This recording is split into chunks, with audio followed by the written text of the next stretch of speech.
Vous suivez Croissance verte sur Média. Merci d'être avec nous. L'érosion côtière à Dakar représente un défi environnemental majeur. Environ 60% de la population sénégalaise vit dans des zones côtières où le trait de côte recule de 0,5 à 2 mètres par an. Cette situation a suscité une prise de conscience accrue, en particulier parmi la jeunesse sénégalaise. Leur engagement actif dans la sensibilisation et la protection du littoral se manifeste par leur participation à des projets de nettoyage et de restauration des plages, comme vous pourrez le constater dans le reportage de nos confrères. Juste après, nous aurons des éclairages sur la préservation du littoral avec notre invité Chérif Rouri, producteur, réalisateur et photographe environnemental. Il est également chargé de communication à Corps Africa Sénégal. Merci d'être avec nous. Merci Sémé. Retrouvons à présent Fatou Cissé et Bachir Boudjan dans la commune de Yoff à Dakar.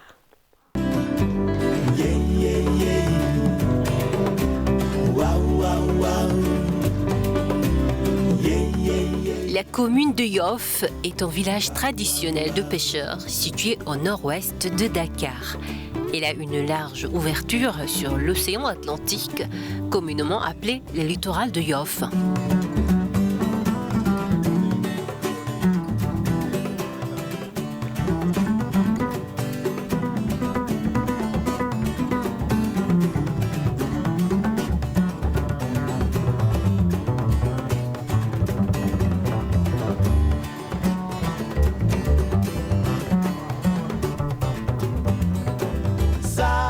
Des années auparavant, ce site déjà marqué par l'érosion côtière était presque le dépotoir d'ordures de la population environnante.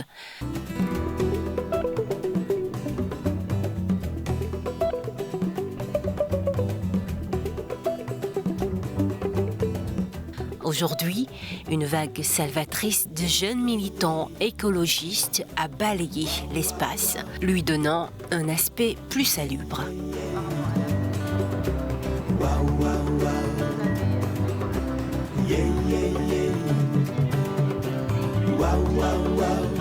Ibrahima est un fervent protecteur et défenseur de l'environnement. Il préside le club Environnement Yoff, une association qui a 5 ans d'existence. Nous sommes dans une commune où vraiment il y a une forte pollution à cause des déchets plastiques, mais également avec quand même beaucoup de canaux qui déversent des eaux usées. Donc c'est la raison pour laquelle c'est un peu difficile. Mais avec vraiment notre équipe, nous avons quand même réussi à faire beaucoup de mobilisation pour impliquer davantage la population à travers nos activités. Le club implique la population riveraine et surtout les pêcheurs dans ses activités de protection du littoral.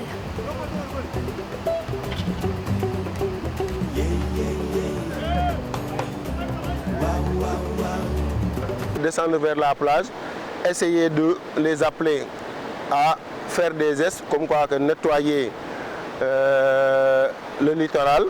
Au-delà de nettoyer le littoral, leur faire comprendre pourquoi nettoyer le littoral et pourquoi ne pas salir le littoral.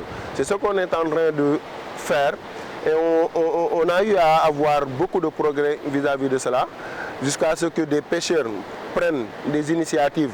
Nous, on donne les idées et eux, ils prennent les initiatives de faire des nettoyages du fond marin. C'est des gestes à saluer.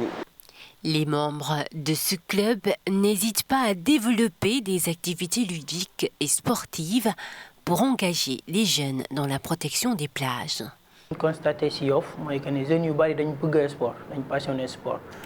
La plupart des jeunes de la commune de Yoff sont passionnés par le sport. C'est pourquoi, à travers notre programme, nous avons mis en place des activités sportives et des compétitions qui vont réunir les jeunes.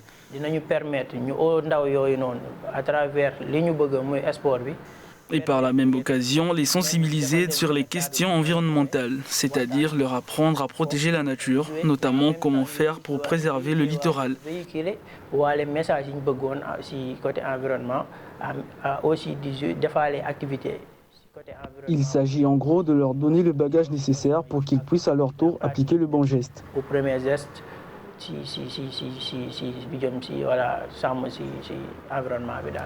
La jeunesse de Yoff représente un espoir pour un avenir durable et une gestion responsable du littoral sénégalais. En unissant leurs efforts, ils espèrent inspirer d'autres communautés. Dans cette préservation du littoral, d'autres organisations non gouvernementales sont impliquées. C'est le cas de JV au Sénégal, les jeunes volontaires pour l'environnement du Sénégal. Ces derniers œuvrent dans la préservation de l'environnement et la promotion du développement durable avec des projets et initiatives réservés aux jeunes. On a organisé l'année dernière des activités de formation avec l'ensemble des communes côtières de Dakar. L'idée c'était de sensibiliser les élus locaux parce qu'on avait remarqué que c'était des élus qui sont fraîchement élus. Donc il manquait de connaissances en termes d'érosion côtière, de changement climatique. Et pendant ces activités, on leur a formé sur l'impact des changements climatiques sur les communes côtières. En ce qui concerne les jeunes, on essaie de sortir des salles de classe. Les jeunes participent activement au renforcement de capacités locales en matière de développement durable. Ce n'est pas un projet, c'est une initiative qui a été inclue dans un projet. Et le but, en fait, c'était de sensibiliser, de former ces jeunes sur les questions environnementales, sur la pollution marine. Et le Ndadje consistait à les outiller sur les questions environnementales.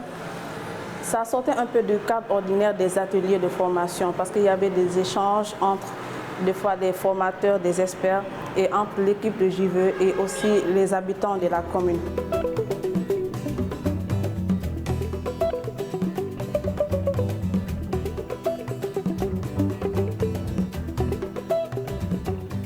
Maguette est une jeune environnementaliste qui milite pour la préservation de l'environnement dans son pays.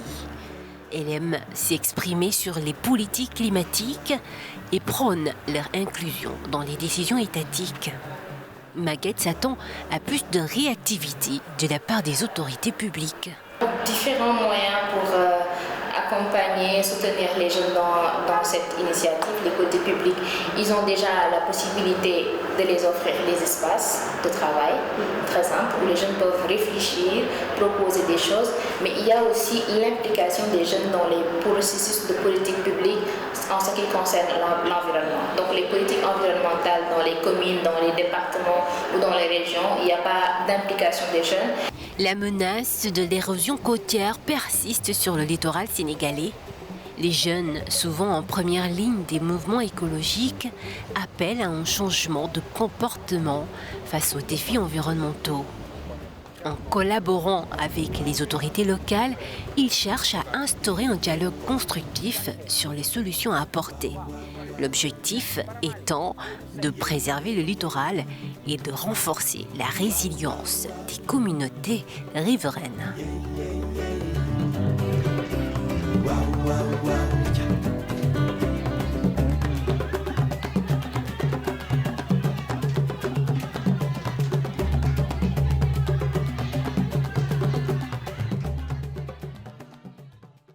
De retour sur ce plateau de Croissance Verte et je suis toujours avec Chérif Rouri. Vous venez de suivre avec beaucoup d'attention le reportage montrant la volonté des jeunes Sénégalais dans la préservation du littoral. Ces jeunes mènent des actions de sensibilisation et de nettoyage des plages, notamment à Yoff. Qu'est-ce que cela vous inspire?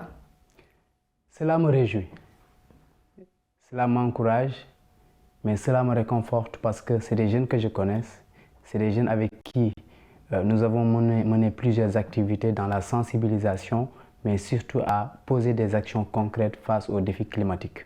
Et récemment, lors de la conférence locale des jeunes sur le climat, tous ces jeunes du club environnement Yoff, notamment Ibrahim Maguette, ont été en première ligne pour pouvoir en tout cas nettoyer la plage de Yoff, mais surtout aussi sensibiliser au niveau de l'école de Yoff. Donc toutes ces actions qui ont été menées, c'est surtout aussi, comme je le disais tantôt, dans la sensibilisation, dans l'information au public pour pouvoir en tout cas reconnaître les défis climatiques, mais surtout de poser des actions concrètes pour aspirer à trouver des solutions. C'est vraiment des actions concrètes parce qu'on voit que c'est propre justement à Yoff. Alors, l'érosion côtière représente une menace majeure affectant 65% du littoral avec un recul annuel de 0,5 à 2 mètres. Selon vous, quel impact peuvent avoir les initiatives des jeunes pour la préservation du littoral au Sénégal? Juste une historique. Quand j'étais au collège, nos professeurs nous disaient souvent, parce que je suis de Saint-Louis, et quand on parle des régions côtières aussi, si on remarque la langue de Barbarie, aujourd'hui qui va disparaître d'ici les années à venir et qui a commencé à disparaître, et qui impose à ce que ces populations aux abords du littoral de bouger, et comme on regarde à Saint-Louis, ce qu'on appelle les réfugiés climatiques. Quand j'étais au collège, il y a nos professeurs qui nous disaient que la langue de Barbarie va disparaître. On était en train de rigoler parce qu'on n'était pas aussi conscient qu'à ce jour pour savoir qu'avec la fonte des glaces et l'augmentation de l'eau, la mer qui avance, et il n'y avait pas eu encore des solutions qui ont été posées pour combattre cela. Quand je vois aussi des jeunes aux alentours de Yoff et tout le littoral de Dakar aussi mener des actions concrètes, je pense que c'est ce que nous devons faire. Quand on parle aujourd'hui de politique publique, je pense que les politiques publiques ne doivent pas non seulement s'arrêter au partage d'informations, à la sensibilisation, mais surtout d'impulser des activités concrètes. Exactement. Pour moi, le combat face aux défis climatiques, c'est de pouvoir mener des actions, c'est de pouvoir prendre conscience avec le recul que nous avons, mais surtout d'engager les jeunes, parce que qui sont cette force. D'engager davantage les jeunes. Davantage les jeunes. Il faut engager les jeunes. Il faut conscientiser les jeunes, il faut les sensibiliser, mais aussi il faut sensibiliser aussi en fait toute la population qui vit aux abords des côtes. Justement, Chérif Rouri, vous êtes producteur, réalisateur et photographe environnemental basé à Dakar, au Sénégal. Vous êtes aussi consultant avec des maisons de production internationales avec qui vous venez de sortir votre premier film, Mamkumba Bang. Justement, votre film aborde la question de l'érosion côtière à Saint-Louis, dans le nord du Sénégal. Qu'en est-il de ce documentaire? C'est un court-métrage avec qui j'ai fait la production avec une maison de production anglaise du nord de Waterbeer. C'est une plateforme qui te permet en tout cas de pouvoir streamer des films où nous avons l'opportunité de collaborer, mais surtout de parler de ces questions environnementales. Dans ma pratique photographique et dans mon engagement dans la production au niveau national et international, je me suis concentré sur les questions climatiques. C'est un engagement personnel, mais surtout c'est un engagement qui, je me dis, pourra permettre à la génération future de connaître l'information, d'avoir accès à cette information. À Saint-Louis, comme je le disais tantôt, quand on voit l'avancée de la mer, cela nous fait peur. Cela nous fait peur, pourquoi? Parce que nous voyons toute la population aux alentours de la langue de Barbarie aujourd'hui considérés comme des réfugiés climatiques et qui sont déplacés d'un autre côté de Saint-Louis et qui, lorsqu'on était en train de faire ce film, on se rendait compte à quel point c'était lourd pour eux. Parce qu'il y avait un temps, c'était des gens qui vivaient sur la plage et qui la mer était très loin des habitations et qui aujourd'hui, avec la menace de l'avancée de la mer, ils sont obligés de bouger, mais ils sont obligés de perdre tout ce qu'ils avaient comme ressources. Toute leur histoire. Toute leur histoire aussi, surtout toute leur histoire, parce que la plupart du temps, les gens te disaient, nous avions la chance d'être ici, nos fenêtres étaient ouvertes, on avait l'air pur, mais aujourd'hui, on est obligé d'être dans un environnement où il est difficile de vivre avec la chaleur. Et donc, du coup, pour dire, le combat que nous devons mener en tant que créateurs de contenu doit être un combat dirigé sur des thématiques à sensibilisation ou bien des thématiques à caractère d'information. Donc je comprends par là que, oui, vous parlez de l'accès à l'information, mais également ces jeunes doivent s'approprier de ce combat. Effectivement, ces jeunes doivent s'approprier de ce combat dans leur vie de tous les jours. Très bien. Vous êtes également réalisateur d'un autre film sur ces questions environnementales.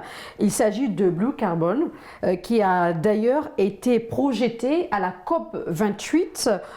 De quoi parle Blue Carbon et quelles sont les thématiques qui ont été développées?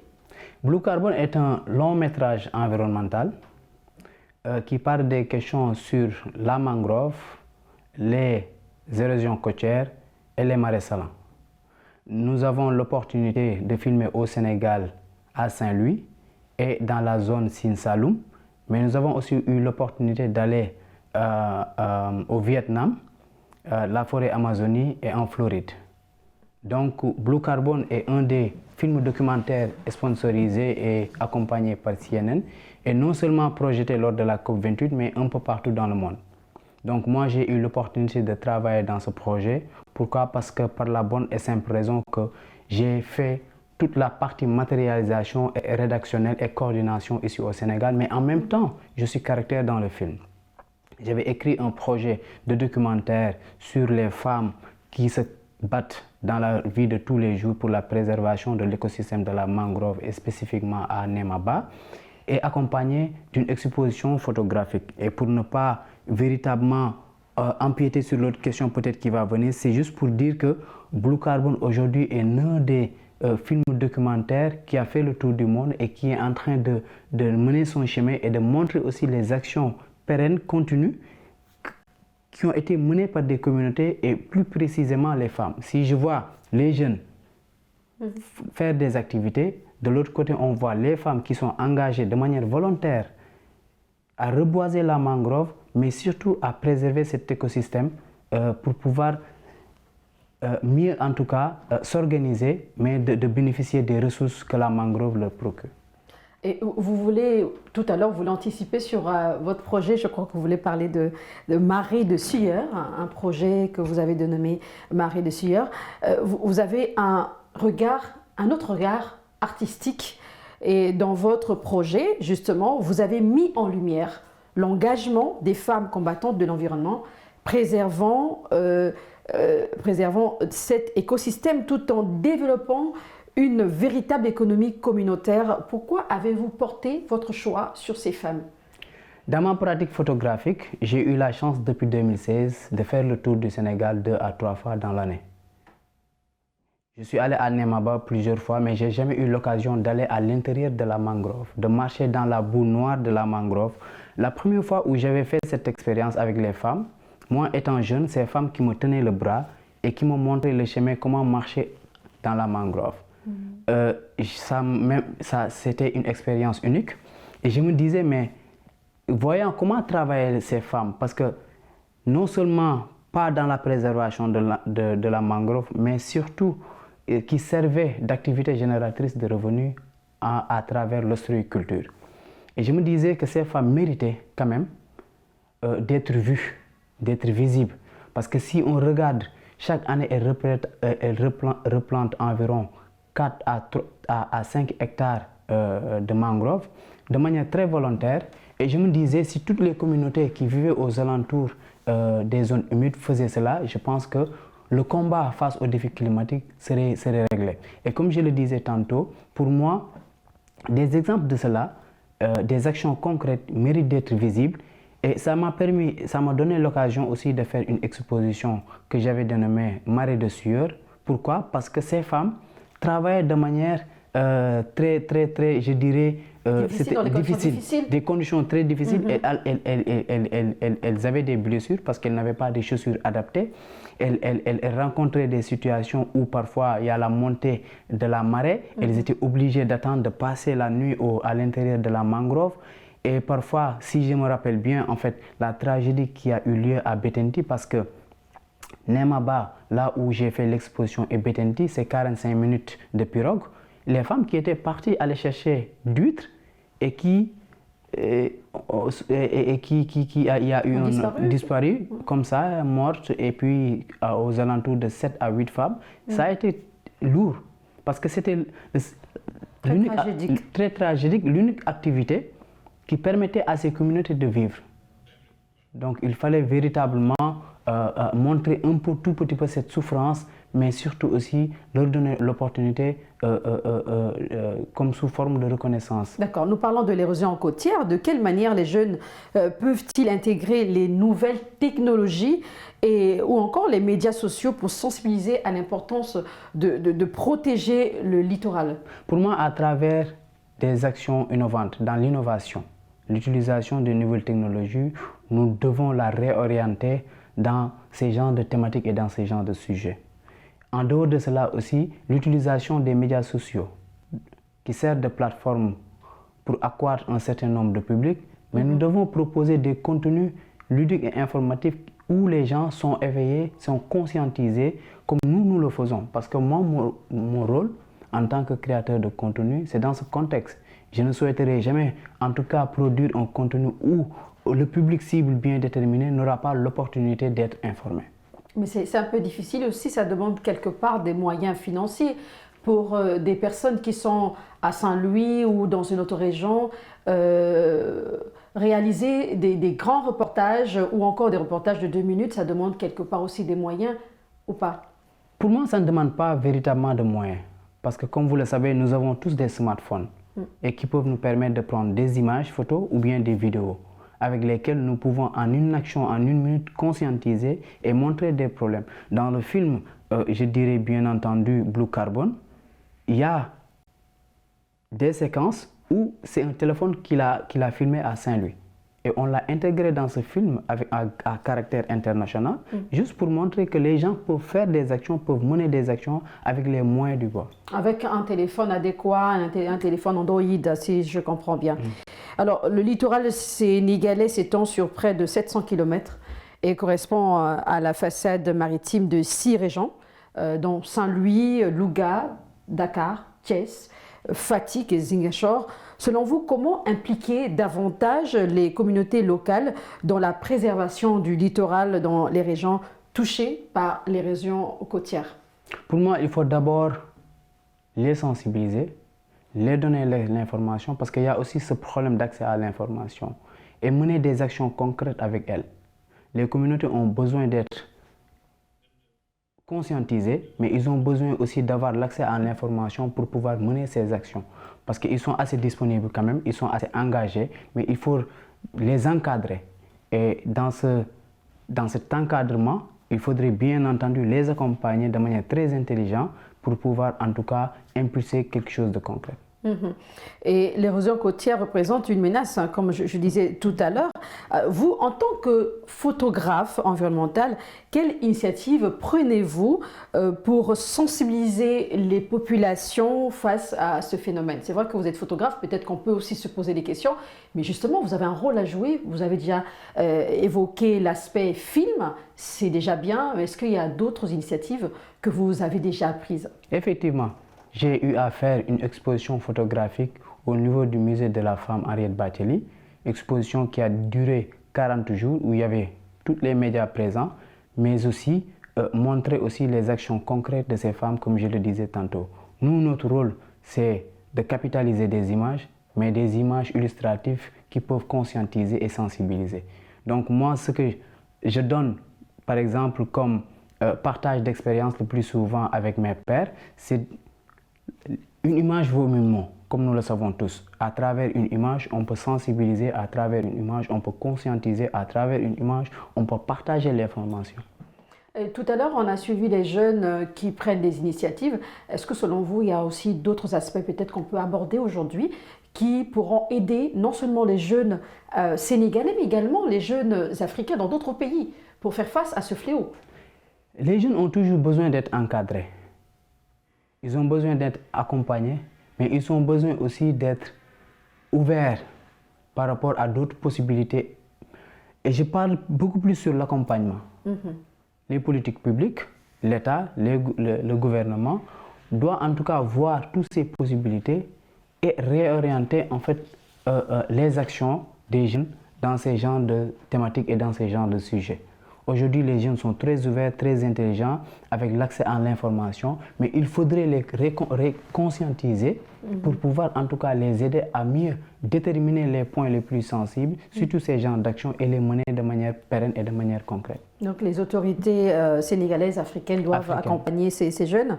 Dernière question, au sein de l'organisation non gouvernementale Core Africa Sénégal, dont vous gérez la communication, comment se passe l'implication des jeunes volontaires pour la préservation du littoral sénégalais face au phénomène de l'érosion côtière? Je dirais en dehors même du littoral, nous avons une initiative Core Africa Green qui intervient directement aux problèmes climatiques et environnementaux, où ces jeunes volontaires, dans les communautés où ils sont, que ce soit dans les communautés aux abords du littoral ou bien dans les communautés dans des zones humides, ils sont en train de mener des actions pérennes et concrètes avec ces communautés elles-mêmes.